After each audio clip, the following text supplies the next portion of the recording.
नमस्कार, मैं हूं Iqbal Parvez. India news desk में आपका स्वागत है।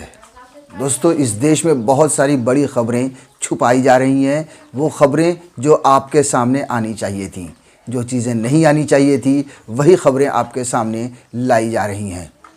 गोदी मीडिया में अगर आप देखें तो हर रोज़ सिर्फ हिंदू मुसलमान के नाम की चर्चा हो रही है, तबलीगियों के नाम की चर्चा हो रही है। अगर पाल घर में कोई किसी का भीड़ द्वारा हत्या होती है तो उसे भी हिंदू मुसलमान में बांटने की कोशिश की जा रही है, मगर जो असल ख़बर है वो आप तक नहीं पहुंच रही है। सबसे आज की एक बहुत अहम ख़बर आपको बताने जा रहा हूं कि अहमदाबाद में, गुजरात में टेस्ट करने कम कर दिए हैं। वहाँ की सरकार ने जो कोरोना के मरीज़ थे उनकी टेस्टिंग कम कर दी है।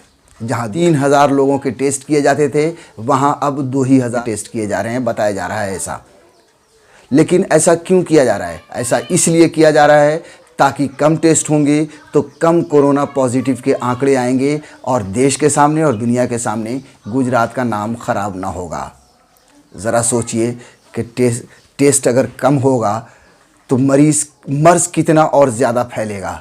लेकिन सरकार को इस बात की चिंता नहीं है। सरकार को इस बात की चिंता है कि वो किसी तरह से अपना आंकड़े को छुपाए, क्योंकि अभी गुजरात देश में दूसरे नंबर पर है। महाराष्ट्र के बाद दूसरे नंबर पर गुजरात ऐसा राज्य है जहां पे सबसे ज़्यादा कोरोना संक्रमित मरीज़ हैं।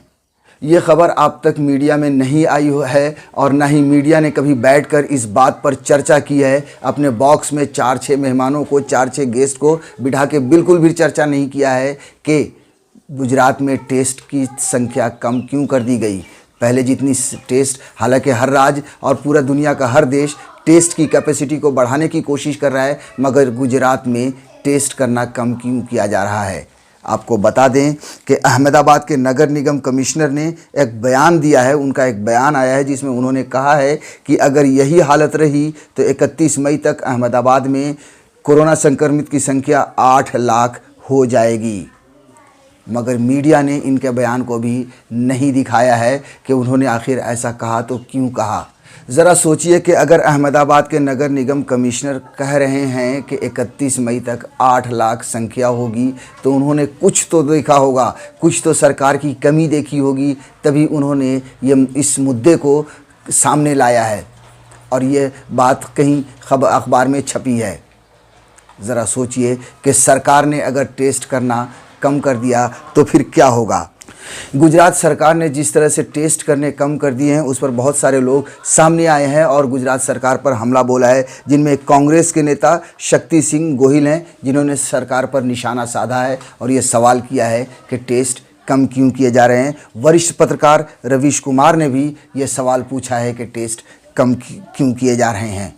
दैनिक भास्कर में पहले 2 दिन में दैनिक भास्कर ने एक खबर छापी है जिसके मुताबिक 3000 टेस्ट होते थे, अब 2000 ही टेस्ट हो रहे हैं। जाहिर है सभी लोगों का ये कहना है और ये मानना है और ये साफ भी है कि गुजरात सरकार कहीं ना कहीं छुपा रही है कि उसके मरीज़ ज़्यादा सामने ना आए, उसका आंकड़ा ख़राब ना हो। और हम सब जानते हैं कि अभी जो इस देश में दूसरे नंबर पर, महाराष्ट्र के बाद दूसरे नंबर पर गुजरात ऐसा राज्य है जहां सबसे ज़्यादा कोरोना संक्रमित मरीज़ हैं। और गुजरात में भी सबसे ज़्यादा हालत अहमदाबाद में है जहां सबसे ज़्यादा लोग मर रहे हैं और सबसे ज़्यादा कोरोना संक्रमित मरीज़ हैं। मगर मीडिया इस खबर को भी छुपा रही है, क्योंकि मीडिया को भाजपा की हर कमियों को, भाजपा सरकार की हर बुराइयों को छुपाना है। गुजरात में वहाँ के मज़दूरों को, जो अप्रवासी मज़दूर हैं, उनकी भी हालत बहुत ही दयनीय है, बहुत ही बुरी है। वो खाने के लिए मोहताज हैं। आपको बता दें कि जिस शहर में ट्रंप के स्वागत के लिए 100 करोड़ रुपए खर्च किए जाते हों, उसी शहर में अपने ही देश के मज़दूरों के लिए 2 वक्त का खाना इस सरकार के पास नहीं है। एक ख़बर आती है कि उन्हें कुछ दिया जाएगा, अचानक 5000-4000 लोगों की लाइन लग जाती है। वहाँ के लोग खाने के लिए परेशान हैं, 2 वक्त की रोटी नहीं मिल रही है। मगर मीडिया इस खबर पर पूरी तरह से पर्दा डाले हुई है। मीडिया के किसी भी, गोदी मीडिया के किसी भी चैनल पर यह खबर आपको नहीं दिखेगी कि गुजरात में अप्रवासी मज़दूरों की क्या हालत है। अगर इन मज़दूरों को कुछ पता चलता है कि कहीं से उनके पास कुछ आने वाला है, कहीं से कोई मदद आने वाली है, तो 4-4 हज़ार लोग एक साथ लाइन में खड़े हो जाते हैं। कोई सोशल डिस्टेंसिंग का ख्याल नहीं रख पाते, क्योंकि भूख उन पर हावी हो जाती है। वैसे भी हमारे देश के प्रधानमंत्री नरेंद्र मोदी हर चीज़ को छुपाने में माहिर हैं। सबसे पहले उन्होंने डिग्री छुपा ली, उसके बाद चाय की दुकान छुपा ली। आज तक किसी को पता नहीं कि उनकी चाय की दुकान कहाँ है। अपनी शादी भी बहुत ज़माने तक छुपाए रखी।